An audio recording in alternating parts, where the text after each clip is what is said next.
Thank you everyone who has come today to the R3 Strengths-Based Leadership webinar.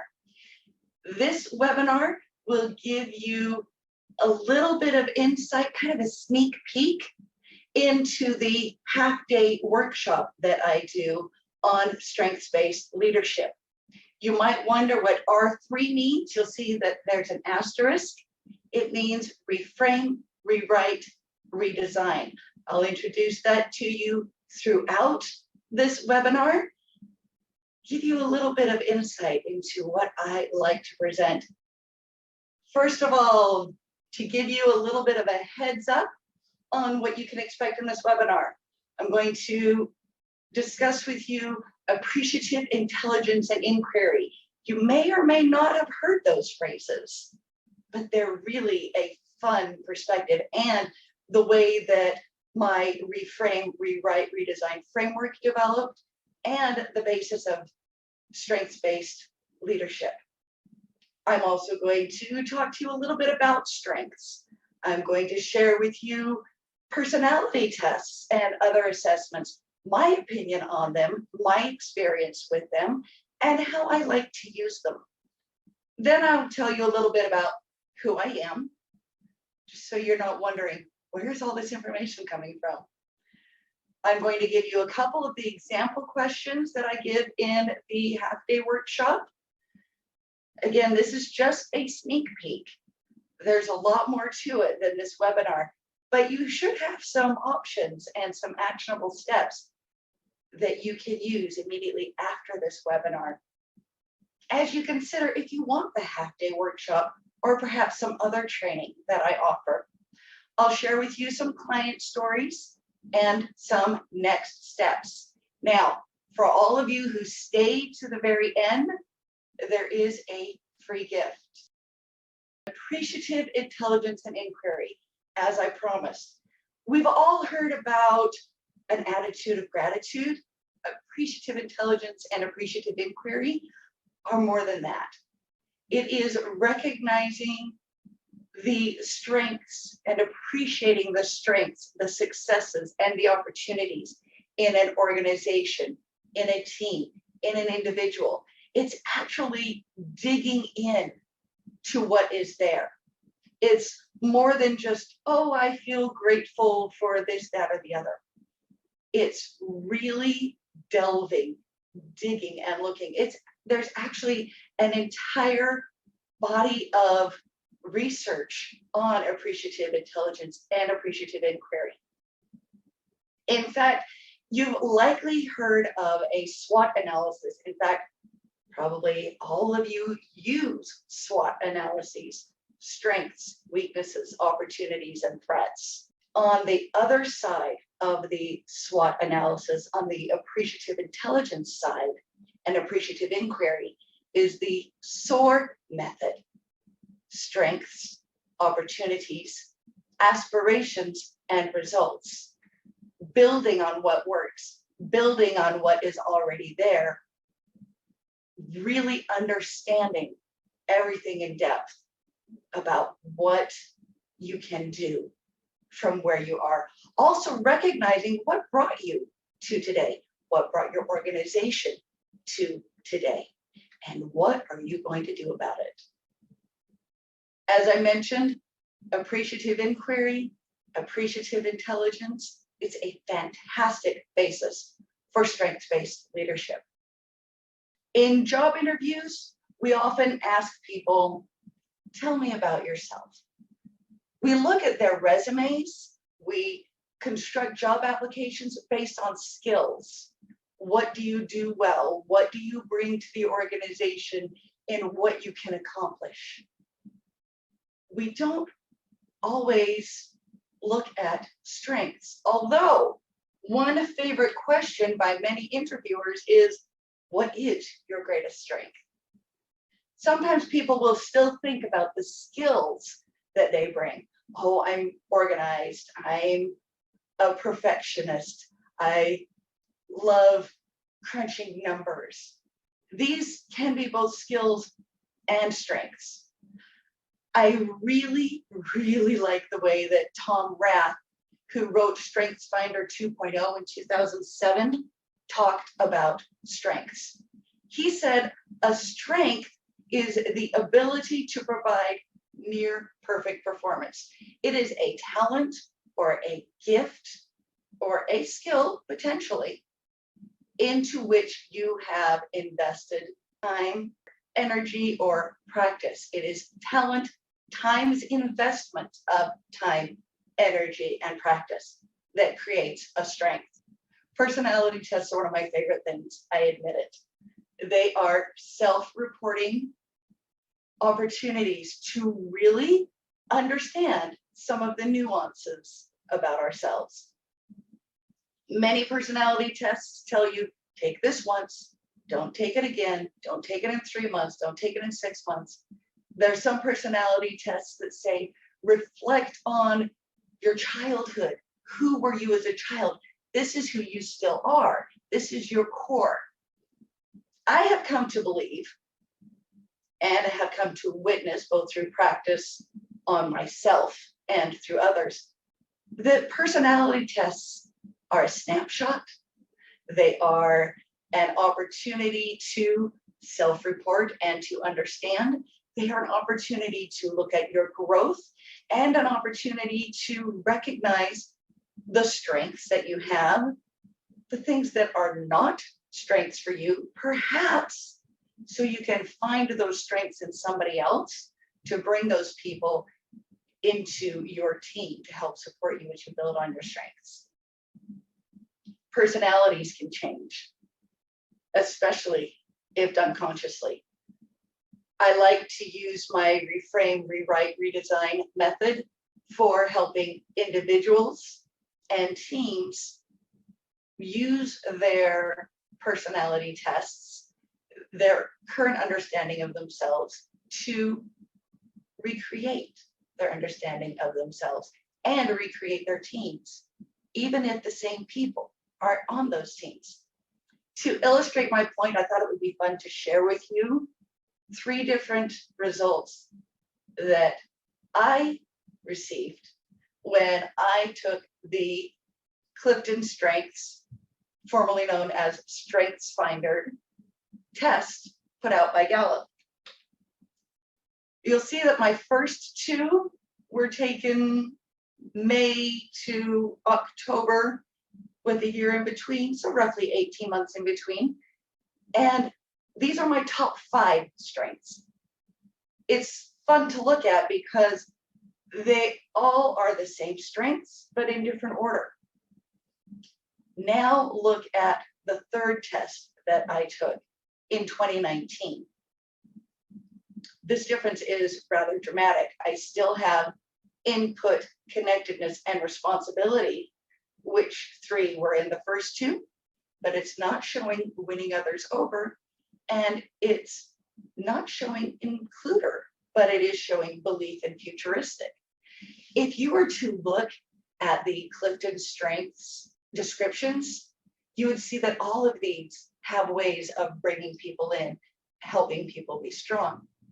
But I was in different stages with my life.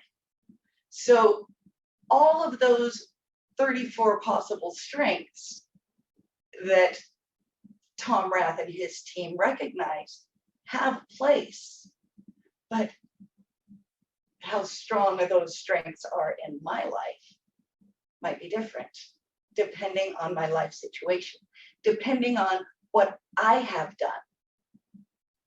The reason I share this with you is because as you are working with your employees, with your team, with your colleagues, the strengths that were at the forefront for them 6 months ago might be different from the strengths that are at the forefront for them today. Yours also could be different. This means that project teams can change. Teams of collaborative organizations might change responsibility. It all is an opportunity to reframe our understanding of each other, to look at opportunities, aspirations, and the results that we want, including all of the opportunities opportunities of appreciative intelligence and appreciative inquiry as we really work to lead teams that are based on strengths that people have developed leading to today, and strengths that they might want to develop, strengths that they've developed at work. It could really be quite fun. Now, I've given you a little bit of background of appreciative intelligence, appreciative inquiry, strengths versus skills. So who am I really? My name is Dr. Catherine Wyberg. I go by Dr. Catherine. I have more than 20 years of studying and practicing leadership. In fact, changing my own leadership style and helping others to change theirs or to enhance what they already like. In that more than 20 years, I've also worked with implementing team engagement and team empowerment. One of my favorite things to recognize and emphasize to people is that teams and organizations are made of individuals. When you look at the individuals in your organization, you're going to find diversity in background, diversity in strength, diversity in passion, diversity in vision, diversity in growing up, in their personal background, in their education, simply diversity in their thought processes and their approach to things. When you embrace that diversity, when you give the individuals a seat at the table and a voice at the table, you engage the individuals, you strengthen the teams, and all of those strengths then feed the organization so that those strengths become organizational strengths. Those strengths will become your organization's brand so that anybody talking about your organization out in the public, whether on the internet or face-to-face, all of the myriad of ways, the strengths that your employees share and use and engage will become your culture and become your brand. That is what will draw people to you. It also will draw future employees to you. If you are looking at your organization and saying, we really need somebody who does this well, or who thinks in this way, or who has this kind of background, you'll be able to attract them because they will recognize that their strengths feed into your organization and they fit. They fit your brand, they fit your culture. I also earned a Doctor of Management in Organization Development and Change. I wrote my dissertation on successful and sustainable organizations, primarily focusing on a volunteer-run organization. People who volunteer to do something are engaged. They're connected. They want to be there. If you can find those people who want to be at your organization or encourage the people who are there to want to stay because of the way you are engaging their strengths, everything in your organization is going to become more aligned and much stronger, much more able to reach your goals.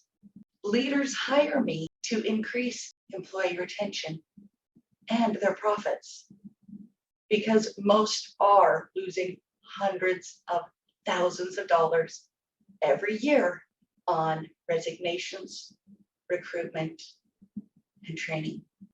I help organizations to maximize their productivity because the bottom line is that revenue based on the power of human capital and proper alignment. I want to share with you a little bit about the workshop that I present as a half-day workshop. Now, I have mentioned some of the introductory information that I give at every workshop so people know where I'm coming from. Appreciative inquiry, appreciative intelligence, strength versus skill, the joy of personality tests. Now we can get into all of that. In fact, in the workshop, there's a whole lot more interaction, talking about what people have learned from all of these different approaches, from assessments they've taken, from things they've tried. Some of the questions, and this is just a smattering, some of the questions that I like to ask, especially for small groups and workshops, is how would you describe your ideal day at work? The first time this question was asked of me in a job interview, I was completely taken off guard. I thought about it. I had realized the kinds of things I enjoyed doing as an employee, but I hadn't really put it into words in such a succinct way.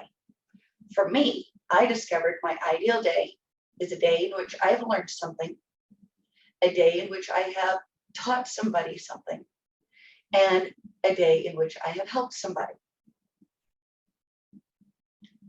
I find that that has not changed over the years. In fact, that's part of what brought me to business consulting, to individual empowerment and team empowerment, because I love learning. I love learning about people. I love learning about the things they do, about their organizations. I love teaching people how they can incorporate their strengths a little bit better into their days, how they can improve their processes, how they can strengthen their teams. Myriad of things I love to teach people. And every day I have the opportunity to help people, to help full organizations, which again, all made of individuals that once engaged create synergy and create amazing power. When you ask somebody, how would you describe your ideal day? You might find that for that person, an ideal day is knowing my to-do list and checking things off, or making sure all of the numbers balance, or talking to 25 people. It could be so many different things. But when you recognize somebody's ideal day, you then can understand a little bit more about, this person's ideal day is so different from mine that maybe we can share some responsibilities. Or if we create a project team, maybe this person can do this task, I can do this task, and somebody else can do something else. Look at this new perspective. Also, another question, what do you enjoy doing most at work? Again, that's going to be similar or perhaps slightly related to the ideal day, but it won't be exactly the same. What attracted you to your current work? Listening to someone's career story can give you so much insight into that person. You start to see the themes in that person's career story. You start to see what that person has done well for years and how you can better connect with that person. Oh, I understand that. I was exactly the same. You know, I never experienced that before. I wonder if it creates so many story opportunities for you to understand that person's strengths. What do your coworkers say they like about you? No matter what kind of culture or environment is in your organization, you can just about guarantee that coworkers are going to have something to say about each other, and at least one of them is going to say something kind about somebody else. Having a coworker say something about you, ideally something positive about you, helps you and your coworkers understand, this is what they say about me because I do it well. This is what they say about me because it's part of who I am. And it's a conscious choice, a part of who I am. When you look at your teams and recognize who each individual has become by choice and by reaction to circumstances, you begin to understand how things and people fit together to increase your productivity, to increase your engagement. You also begin to understand where people might be discouraged. What opportunities do you have to engage their strengths so that they become more encouraged at work instead of discouraged at work? What else can you do to help them get through the day? Is there something outside of work that is affecting them at work? Recognizing all these things gives you an opportunity to engage. What would you like to do more at work? I once worked with an organization, a nonprofit organization, that was filled with people working as case managers for their clients. Their whole goal in this segment in which I focused with them was to help people get new careers.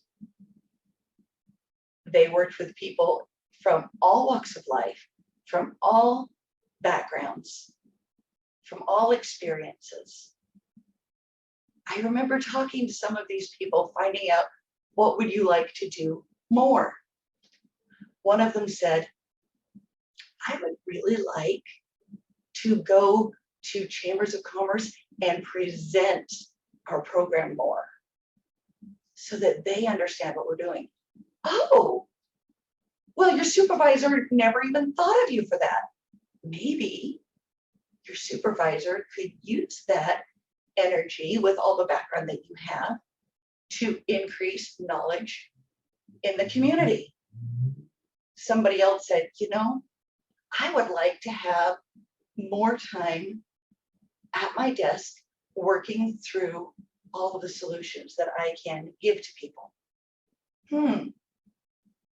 Maybe the person who wants to publicize more and wants to speak to chambers of commerce while carrying a caseload can also work with this other individual who wants to do more solution creating and solution finding, so that one can increase the number of clients and one can increase the number of solutions and their teamwork is stronger. Maybe they'll be more engaged that way. It's not necessarily that they are completely stepping away from what they were doing. It's just shifting a little bit to add to their strengths. There was another who said, I love doing mock interviews and training. I love training big groups of people and helping them to really understand how to write their resumes. Okay. This person, while carrying a caseload, was able to shift her caseload a little bit, take a smaller caseload and do more training. Somebody else said, I don't ever want to do that. Understanding what people want to do more at work helps you understand their strengths and allows you to use your leadership to provide opportunities for them to engage those strengths and to call out the strengths of others. What things do you dislike doing and you ask others to do whenever possible? I made a couple of suggestions on that, looking at the previous question. Some people say there's no way I want to be in front of a group of people, but I am more than happy to research. So if they can pass off standing in front of people, and maybe the people standing in front want to do less research but want to implement it, you're again finding strengths. It's all about understanding the individuals. Another fun thing to consider is, what do you enjoy doing outside of work?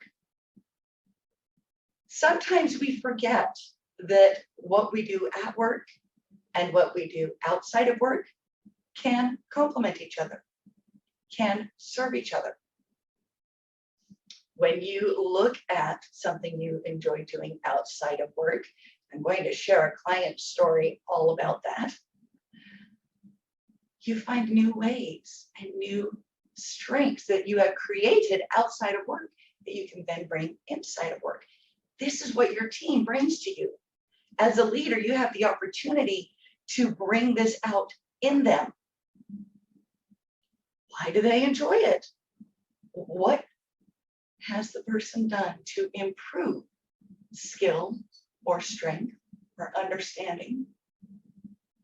What talent has become a strength because of the investment of time, energy, and practice? Another one, what do your friends or loved ones say about you? Maybe your employees don't feel like they have a lot of close friends at work. Some people do, some people don't. But outside of work, they have loved ones and they have friends who will give you some major insight into them. I was talking to a woman once when I was working with the team, and I said, what does your best friend say about you? What does your best friend like most about you? Oh, my best friend comes to me because I will listen and I will encourage and I will empathize. Oh, your current job does a little bit of that, but maybe we can do something more. Maybe we can allow you some cross training, or maybe put you with a team that needs that type of thing. How have your strengths helped others? There's an author named Liz Ryan. She wrote a book called The Reinvention Roadmap. She makes reference to something she calls dragon slaying stories. Anytime you have done something well, that is a dragon slaying story. It's the kind of story that you tell in a job interview when somebody asks you, tell me when you dealt with a difficult client. I have twisted that just a little bit so that a dragon slaying story is not simply when did you accomplish something, but when did you accomplish something that helped somebody else, that perhaps that other person could not accomplish as well? When did you slay somebody else's dragon? This is more than a job interview question. This is something that you as a leader can look at your team of employees and say, I remember when we were having this very difficult challenge and this person were overwhelmed, and you came in and picked up some of the slack. You slew their dragons, which in turn slayed my dragon. Thank you. You have just observed a strength in your employee, in your team. How have they gotten together to help each other? Sometimes people forget to look at how they've helped others. Some people say, well, that's just the right thing to do, or it's just what I do. Of course, it's what I'm going to do. Perhaps, but maybe you did it because you do it better than somebody else. Comparison can be empowering. It doesn't have to be defeatist. You can look at your strengths and your employees' strengths and say, this person does this well, this person does this well, I do this well. How can we help each other? How can we complement and feed into each other? Not, I'm better than, or this person is so much better than, but how can we compare, contrast, and complement so that we work together better? What strengths have you seen and admired in others? What did you admire about them? When did you see them? How did they help you? What can you do about it? Maybe you share some strengths with those individuals.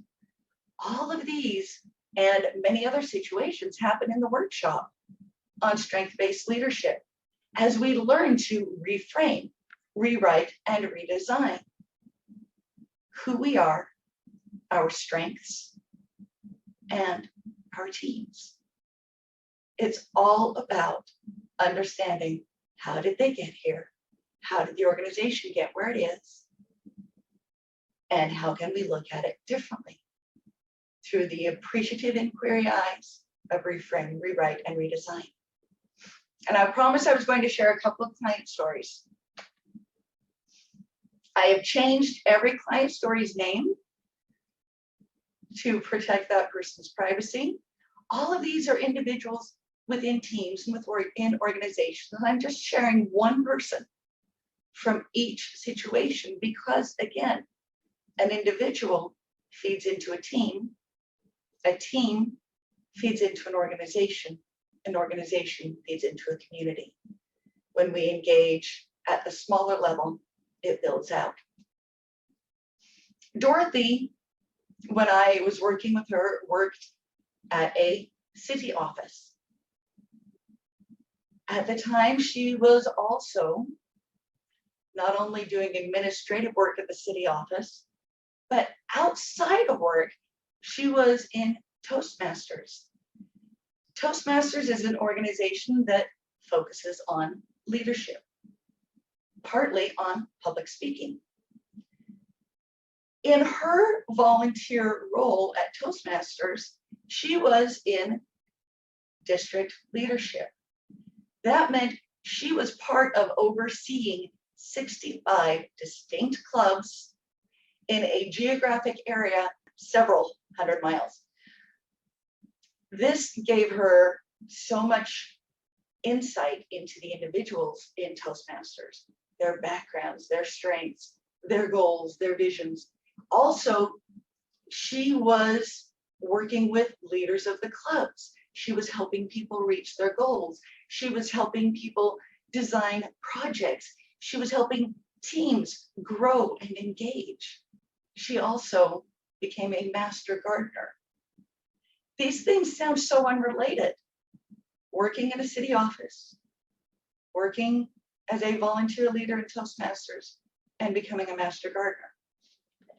When she became a master gardener, she also chose to, alongside her husband, make her landscaping of her home a place for pollinators that would attract pollinators, honeybees, monarch butterflies, and every other beautiful pollinator to help the world continue in growth and strength. To become a master gardener, she had a lot of work to do. To become a Toastmasters leader, she had a lot of work to do. There was so much research, so much understanding, so much practice, and she enjoyed it. How could all of those strengths have been engaged? She could research. She could research anything that anybody at the office wanted. She could encourage people to work together. She could, in fact, motivate them to work together. All of these things were strengths that she had built outside of the organization. And she also had strengths inside of the organization. And as they all worked together, everything around her became stronger. Hilary, the cancer survivor.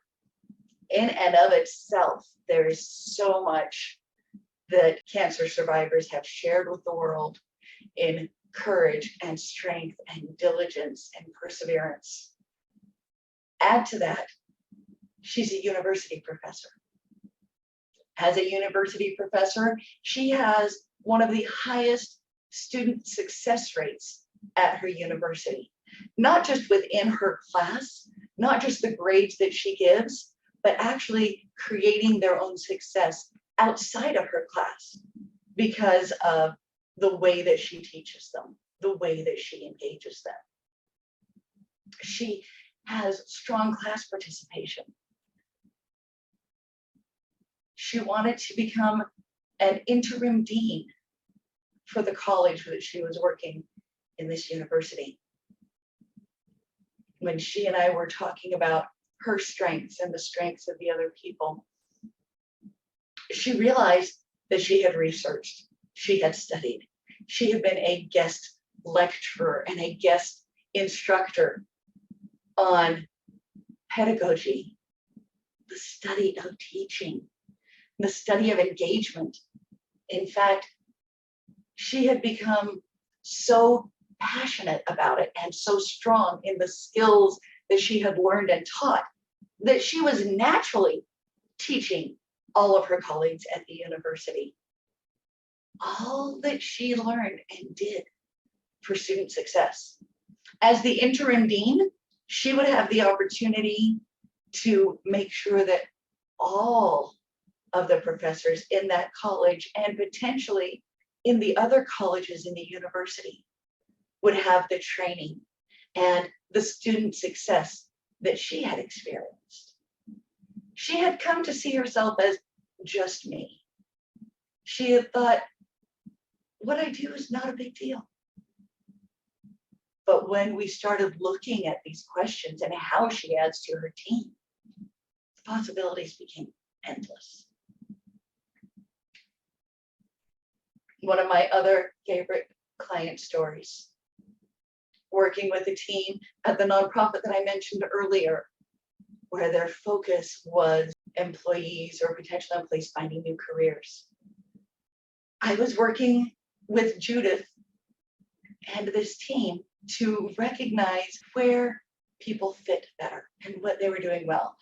Judith had come to the organization as a client. She had spent the majority of her career life in the trucking industry, but she was never a driver. She did everything else. When it was time for her to have a career change, she came to this nonprofit organization. She became a client. They said, you have some amazing skills and some amazing strengths. Not only that, we could train you to do all of the things that are done here in this organization in one of the entry-level positions. And because of who you are, the strengths that you have developed, you have the possibility of promoting within and getting better and stronger.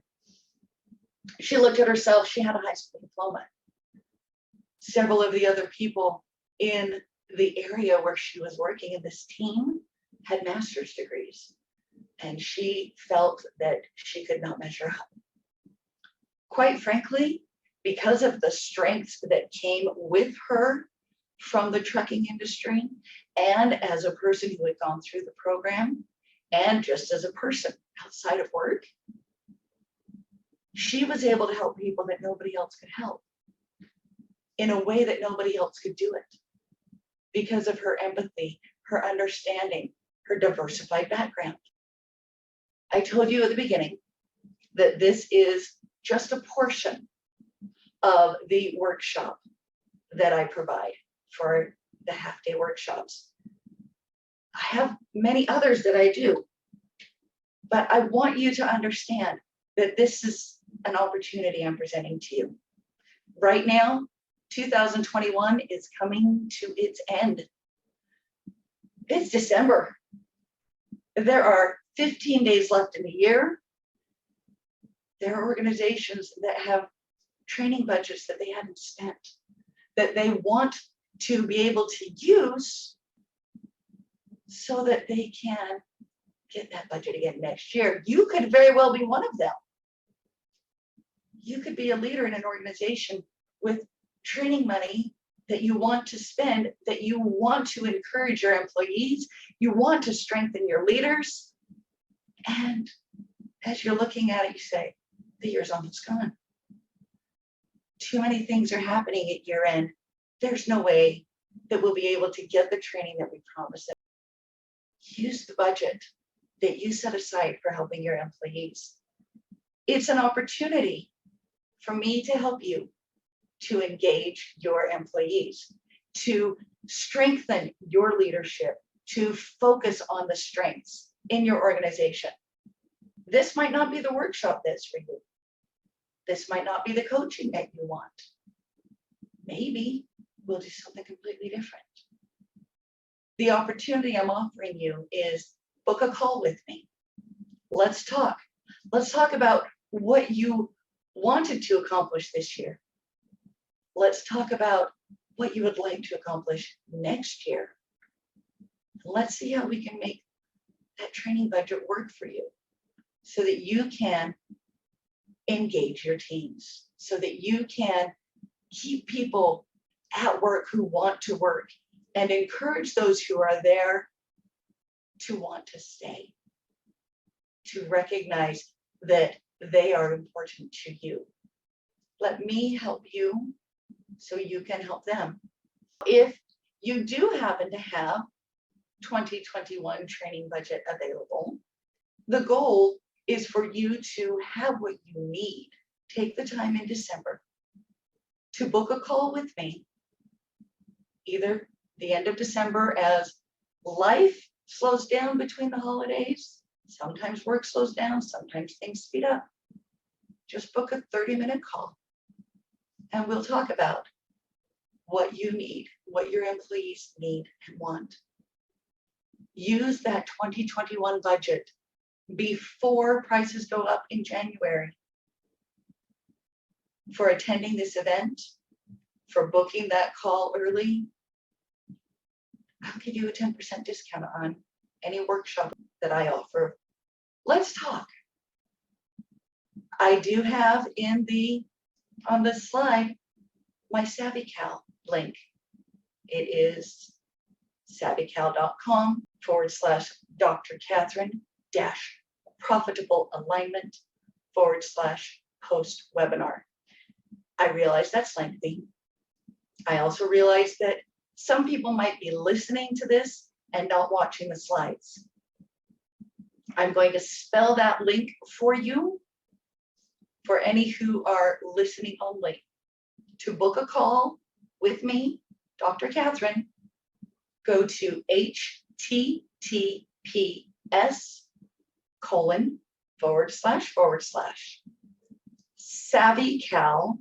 spelled SAV as in victory, V as in victory, YCAL.com/DRCATHERINE, spelling Dr. Catherine,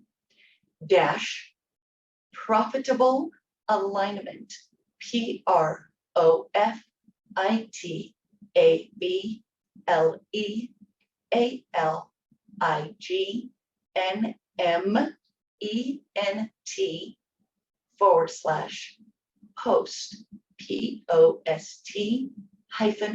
/webinar, WEBINAR. The code to get the 10% discount, there are some questions as you book your call. The code is R3Strength21. R3 is indicative of reframe, rewrite, redesign. Strength, what we've been talking about today, and 21, we are at year end. So the letter R, the digit 3, STRENGTH,